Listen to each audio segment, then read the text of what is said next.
बिस्मिल्लाहिर्रहमानिर्रहीम। अस्सलामुअलैकुम। Welcome to my channel. आप देख रहे हैं सीक्रेट फूड विद आमना। आज मैं अपने सब्सक्राइबर्स की भरपूर फरमाइश पर प्रोफेशनल हलीम की रेसिपी शेयर करूंगी। आज बात कम करूंगी क्योंकि काम बहुत ज़्यादा करना है। चलिए स्टार्ट करते हैं। हलीम के कौरमे के अज्जा नोट कर लें। ये दारचीनी मैंने ली है, ये 9 ग्राम है, ठीक है। और इसके साथ 2 अदद हरी इलायची है और 10 अदद लौंग है। और काली मिर्च है 7 ग्राम। पिसी हुई लाल मिर्च है 12 ग्राम। 12 ग्राम यानी ये वाले 2 चम्मच। सूखा धनिया भी 12 ग्राम है, ठीक है, 2 टेबल स्पून। कुटी हुई लाल मिर्च है 10 ग्राम यानी 1.5 टेबल स्पून। ये नमक है, ये है 1 टेबल स्पून। ये चाट मसाला है, ये 13 ग्राम है। ये लहसुन है 1 गड्डी। इसको पूरे को साफ कर लें और बारीक पीस लें। मैं तो ऐसे ही डाल दूंगी, अपने आप पीस जाएगा। ये हलीम मसाला है, ये 1 पैकेट डाला है मैंने। और ये है गरम मसाले का पाउडर, ये भी 13 ग्राम है यानी 2 टेबल स्पून ये वाले। 7 या 8 अदद जो है ना बड़े तेज पत्ते हैं ये। और व्यूवर्स देखें, ये गोश्त है, इसको मैंने ऐसे लंबा काटा है क्योंकि जितना हम लंबा लेंगे ना ये गोश्त का पीस, उतना अच्छा रेशा बनेगा इसका। ये तकरीबन 1.5 से पौने 2 किलो गोश्त है। व्यूवर्स देखें, मैं इसमें अब ना कौरमा के लिए गोश्त डाल रही हूँ, फिर इसके बाद मसाले ऐड करेंगे। अब मैं इसमें सबसे पहले लहसुन डाल दूंगी, ये जो मैंने आपको बताया था। और ये साबुत मसाले जाएंगे और ये चाट मसाला जाएगा और ये तेज पत्ते हैं, ये जाएंगे। ये है हलीम मसाला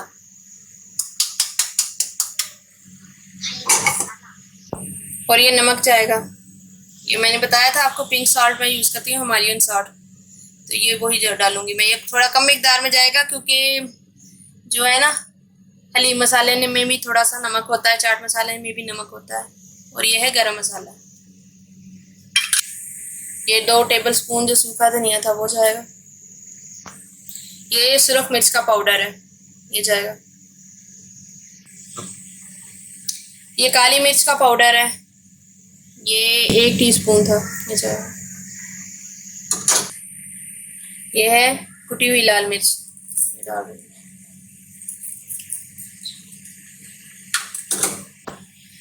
ये इसको मैंने जो है ना 35 मिनट तो लाजमी वेट लगाना है क्योंकि 35 मिनट में ही बीफ की बोटी जो है ना बिल्कुल नरम होगी और इसका रेशा अलग होगा। अब इसको हम सीटी लगाएंगे। व्यूअर्स देखें, इसकी ना मैंने सीटी लगा दी है और इसकी आंच जो है ना वो इतनी होनी चाहिए। ये जो है ना मैंने तकरीबन 12 लीटर पानी लिया है क्योंकि माशाल्लाह हलीम मैं ज़्यादा बना रही हूँ ना, आपको ज़्यादा हलीम की क्वांटिटी दे रही हूँ ताकि आपने घर में बनाना हो तकरीबात में, फंक्शन वगैरह में, तो आप आसानी से बना सकें। ये देखिए गर्म पानी में ही आप दालें डालेंगे। मैंने पहले से पानी गर्म करके रखा है, अब हम इसमें दालें डालना शुरू करेंगे। व्यूअर्स, मैंने आपको ना दालों की क्वांटिटी बतानी है। सबसे पहले हम गंदम बताएंगे कि गंदम कितनी है। गंदम है आधा किलो 500 ग्राम।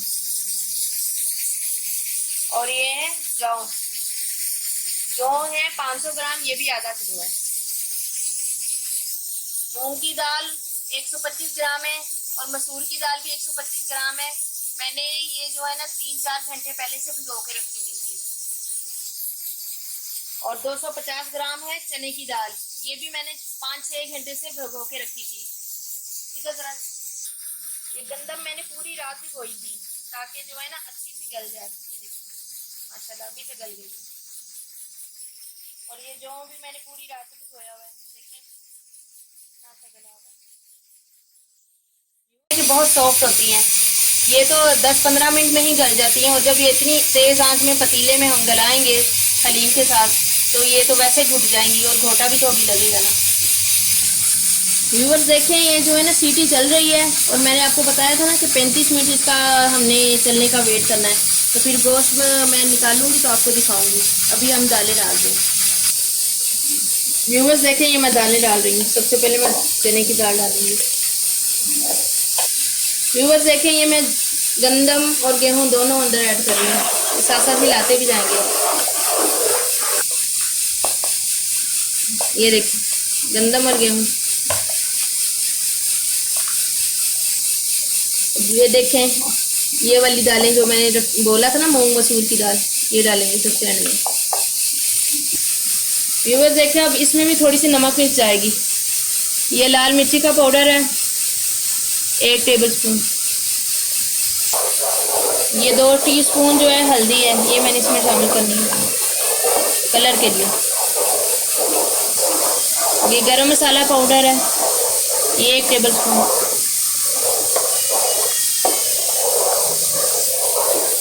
ये हिमालय के पिंक सॉल्ट है, ये वो डालना।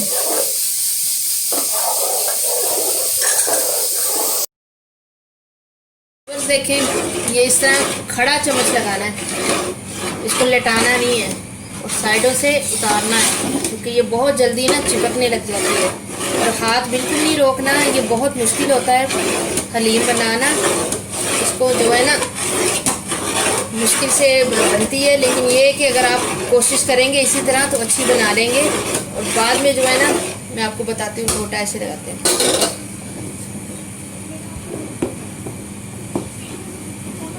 माशाल्लाह कितना अच्छा कलर आने लग गया। ये पूरा घुमाना भी ऐसे। व्यूवर्स देखें, ये बिल्कुल जो है ना खड़ा लगाना है घोटा भी। और अगर आपके पास ग्लव्स हैं तो ग्लव्स का इस्तेमाल कर लें, क्योंकि जो नया बनाने वाला होता है ना तो वो अपना हाथ जला लेता है। ये देखें माशाल्लाह फटने लग गई है, इसका मतलब ये पक रही है, अच्छी बन रही है। तो हमें तो आदत हो गई है माशाल्लाह काम करने की। और देखें माशाल्लाह कितनी क्वांटिटी में मैं बना रही हूँ। तो हमारे घर में अक्सर बनती रहती है, हमारी फैमिली में सभी खाते हैं। दावतों में बनती है, रमज़ान में बनती है, मुहर्रम में बनती है, हर त्यौहार पे बन जाती है माशाल्लाह। तो इसी तरह आपने करना है और बहुत ख्याल करना है और बार बार ये खड़ा चम्मच लगाना है ताकि नीचे चिपके नहीं। व्यूअर्स देखें, आपने ना चमचा इसी तरह हिलाना है और थोड़ी थोड़ी देर बाद ना, कम से कम 2-2 मिनट बाद जो है ना, ये चम्मच के बाद आपने घोटा लगाना है। अभी मैं घोटा लगा के बताती हूँ। इसी तरह, क्योंकि ये घोटा लगाना भी बहुत ज़रूरी है, इसी से टेस्ट आता है। ये जितना भी टेस्ट आएगा ये घोटे से आएगा। और वो चम्मच जो है वो हेल्प करेगा कि हमारा हलीम नीचे जले नहीं और चिपके नहीं। ये क्वांटिटी देखें माशाल्लाह कितनी ज़्यादा है, ये कम से कम 7-8 किलो तो होगी। व्यूअर्स देखें, 35 या 40 मिनट मैंने ज़्यादा सा पानी डाल के ना इसको अच्छा सा गलाया था। तो आप इसको देख लें ज़रा कि कितना अच्छा कौरमा बना है। और इसमें हमने ऐसे ही पानी छोड़ना है। ये पानी इसलिए हमने छोड़ना है कि ये पानी हम हल्का हल्का अंदर ऐड करते जाएंगे और इससे जो है ना इसका टेस्ट बनता जाएगा।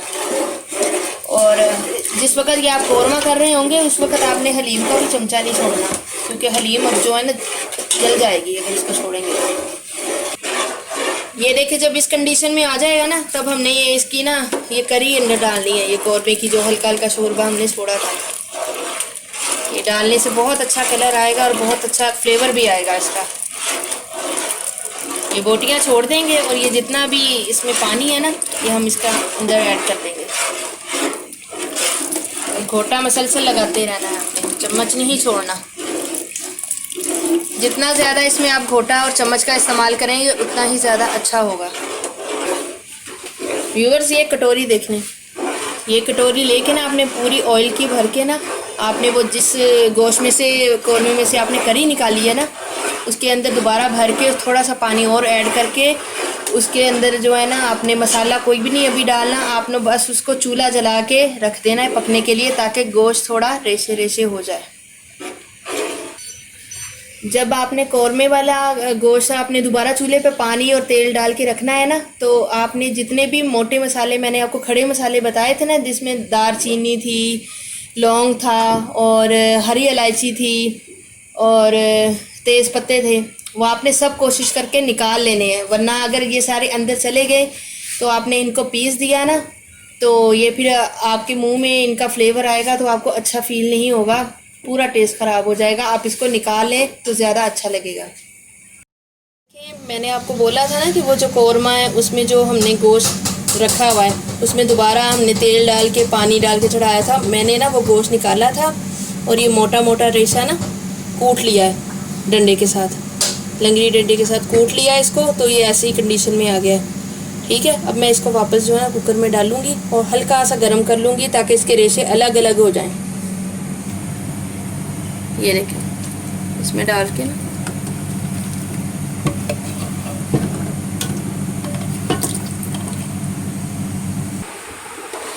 व्यूअर्स देखें, ये मिर्चें हैं तकरीबन 9-10 होंगी, ये मैंने अंदर डालनी है, इसलिए मैंने आपको दिखाने के लिए रखी थी। ये अंदर डाल के थोड़ी देर पकाएंगे इसको ताकि हरी मिर्च का भी टेस्ट आ जाए। माशाल्लाह देखिए कितना अच्छा टेस्ट आया है, कलर कितना खूबसूरत है। ये रेसिपी माशाल्लाह जो है ना मेरे हस्बैंड की है और उन्होंने तो प्रोफेशनल बंदे से सीखा हुआ है, उनके टीचर हैं, वो तो बहुत बड़े कुक हैं, उनसे सीखा हुआ है। ये मुझे भी इतनी अच्छी नहीं बनानी आती थी, मैंने भी उन्हीं के साथ लग के सीखा है। तो आज मैं उनकी रेसिपी आपके साथ शेयर कर रही हूँ कि मेरे व्यूवर्स भी एक अच्छी चीज़ है वो सीख लें। और आपने जो दालें मैंने आपको बोली हैं आपने सिर्फ वही डालनी है, क्योंकि प्रोफेशनल जो होती हैं ना यही दालें डालते हैं और किसी दाल को अंदर नहीं डालते, उससे टेस्ट ख़राब हो जाता है। व्यूअर्स देखें, अब ये जो मैंने आपको बोला था ना कौरमा, उसमें पानी डाल के मैंने रखा था ताकि ये रेशा रेशा अलग हो जाए। अब इसको मैंने इसमें ऐड करना है। देखिए पक पक के कितना कम हो गया है और ये गाढ़ा भी था, तब ये टेस्ट छोड़ेगा।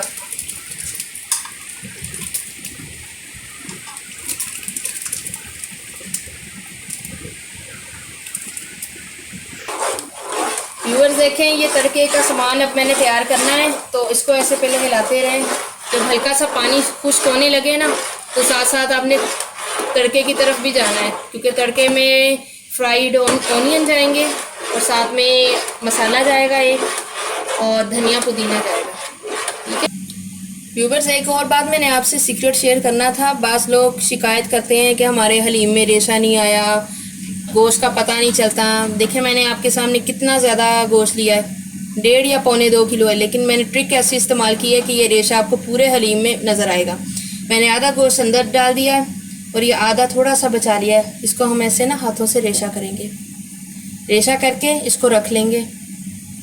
रख के तो जब हमारा तड़का तैयार हो जाएगा सबसे एंड में इसे डालेंगे, डाल के थोड़ी देर 5 मिनट के लिए घोटा चलाएंगे। देखिए माशाल्लाह इस तरह का रेशा पूरे हलीम में आ जाएगा। ये सीक्रेट है, यही तो चैनल की ख़ास बात है मेरी कि मैं आपसे इस तरह की छोटी छोटी टिप्स जो है ना वो आपको बताऊंगी ताकि आपके खाने में भी टेस्ट आ जाए और आपकी जो कमी पेशी है वो दूर हो जाए। और मैं आपसे कोई भी बात नहीं छुपाऊंगी, जो भी सीक्रेट होंगे वो सब आपसे शेयर करूंगी और अपने तजर्बे और एक्सपेरिमेंट्स भी। देखिए मैंने इस साइज़ के ना 4 प्याज लिए थे और इनको बारीक बारीक तड़के के लिए ना मैंने काट लिया था। ये देखो अब मैं इसमें डालने लगी हूँ, इसको ब्राउन करेंगे, तड़का तैयार करेंगे हल्की आंच पे, क्योंकि प्याज जो होते हैं ना सुनहरे वो हल्की आंच पे ही होते हैं वरना जल जाते हैं। देखिए मैंने जो है ना प्याज ब्राउन करने हैं और हरा धनिया और पुदीना वो मैंने बारीक बारीक काट के रख लिया है। तो चाट मसाला और गरम मसाला वो थोड़ा सा तड़के में जाएगा। अगर आप लोग स्पाइसी खाते हैं तो आप लोग स्पाइसी बनाएं, अगर कम मसाले का खाते हैं तो कम बनाएं। और कभी भी आपने जो है ना चखे बगैर ना मसाले ऐड नहीं करने, हमेशा जो है ना थोड़ी थोड़ी देर बाद ना मसाला ज़रूर टेस्ट करना है ताकि पता चले कितनी कमी है और कितना और जाएगा। क्योंकि जब ये हलीम पकता है ना अक्सर ऐसा होता है कि मसाले जो है ना ज़्यादा हो जाते हैं, फिर कम करना मुश्किल हो जाते हैं। ठीक है, ये इस तरह का तड़का हो गया है। ये प्याज इस तरह के फ्राई होंगे ना तो हमने इसमें ना ये चाट मसाला डालना है। मैं अभी भी आपको बता दूं कि आपने अपने टेस्ट के हिसाब से डालना है। हम लोग स्पाइसी खाते हैं तो मैं स्पाइसी बना रही हूँ, अगर आप लोग कम मसाला खाते हैं तो कम मसाला आपने खुद अपने घर के लिहाज से डालना, हस्बे ज़रूरत जो खाते हैं। ठीक है, ये गरम मसाला तो ये थोड़ा सा हरा धनिया और पुदीना जाएगा तड़के में। देखो माशाल्लाह कितना ज़बरदस्त तड़का तैयार हो गया। ये देखिए मैं तड़का अंदर डाल रही हूँ।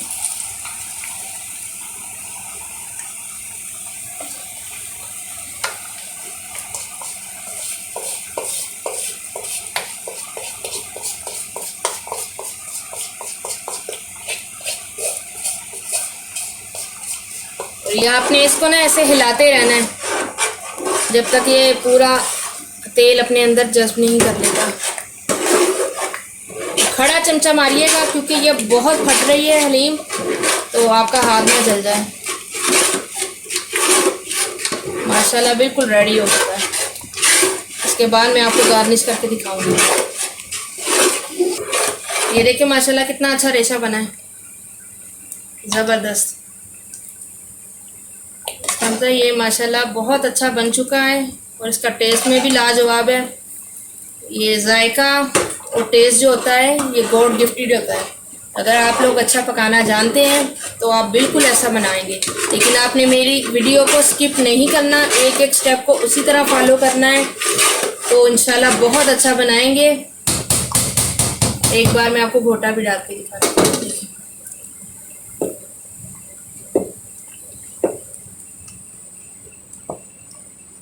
हाथ बहुत जलते हैं, बड़ा ख्याल से घोटा लगाइएगा और बचाइएगा अपने आप को भी, क्योंकि इसका जला बहुत बुरा होता है। कितनी बार मेरा भी हाथ जल चुका है और मैं भुगत चुकी हूँ। और कोशिश करिएगा कि आप पूरी फुल वीडियो वॉच करें, एक भी चीज़ को आपने मिस नहीं करना, क्योंकि मिस करेंगे तो आप जायके को मिस कर देंगे। ये बिल्कुल उसी तरह की बनेगी जिस तरह प्रोफेशनल लोग बनाते हैं, क्योंकि मेरे हस्बैंड भी माशाल्लाह बिल्कुल ऐसे ही बनाते हैं। मैं उन्हीं की शागिर्द हूँ, उन्होंने ही मुझे सिखाई है, मुझे नहीं बनानी आती थी ऐसे। व्यूअर्स देखें, मैंने थोड़ा सा धनिया और पुदीना इसमें डाल दिया है, लेकिन आपने इसको ना हिलाना है क्योंकि ये फ़ौरन ही चिपकने लग जाती है। इसको जब तक ठंडा नहीं होगा तब तक आप हिलाते रहें 5-10 मिनट तक, क्योंकि ये चिपकती है बहुत ज़्यादा। अभी मैं आपको गार्निश करके दिखाती हूँ, ठीक है? यहीं से निकाल के आपको दिखाऊंगी गार्निश करके। व्यूअर्स देखें, मैं आपके सामने निकाल रही हूँ। ये देखिए माशाल्लाह कितना अच्छा रेशा है। ये फील हो रहा है ना आपको, ये गोश्त का रेशा नज़र आ रहा है। अगर इसी अंदाज से आप बनाएंगे तो ऐसा ही बनेगा। मेरा कोई भी आपने जो है ना सीन स्किप नहीं करना, एक एक चीज़ को फॉलो करना है, तो इंशाल्लाह ऐसी ही बनेगी। अगर आप लोगों को मेरी वीडियो पसंद आए तो प्लीज़ इसे लाइक करें, शेयर करें, और कोई चीज़ समझ नहीं आती तो कमेंट्स बॉक्स में जाके पूछें मुझसे कि आपको क्या समझ नहीं आया। मैं आपके जवाब दूंगी, रिप्लाई करूंगी आपको। और प्लीज़ मुझे सब्सक्राइब करें जो नए आने वाले हैं मेरे चैनल पे, और अपनी दुआओं में याद रखें, ठीक है जी? और प्लीज़ मुझे फिर एक बार आपकी सपोर्ट की ज़रूरत है। अल्लाह हाफिज़।